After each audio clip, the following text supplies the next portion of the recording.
That's what it is, nigga. That's what it is. Yo,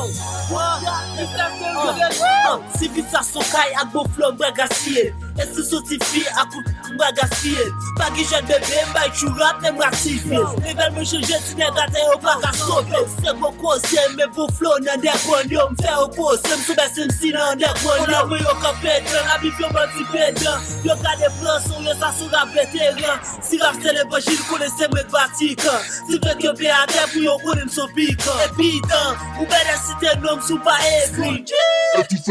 Mwen fè yo megan. Si la kreasyon avyon se mwen ki piloti. E se sou bitchi se mwen kap diye se piloti. Nouveau track, nouveau swag, nouveau plan, moun mande.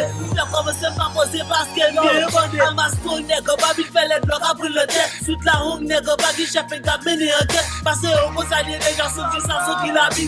E sa diye bloke mwen an figi yo ma fè. Yo chache bif yo an fè pou mwen yo pa fè pwa. Misik mwen ka fè ekvis yo pou fè sam gye swa. Yo tak sa, pa fèl pou li men avin brasene. Men pou tout pe yo si tout deranje ka brek lene. Jek vibe tout kote, respect tout kote. M toujou a pase pou m kapote nouvote. Mi se strong, se mwen ki te pare ya. Fek yo baka bare ya. Yo, DJ Salmon, freestyle baby. Yo, that's what it is. My sources are what up, big up. My nigga son, Young Swag, Young Momo.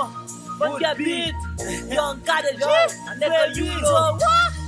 Yo, I see you know, my LFR. Z-Cross, what up? Price beat.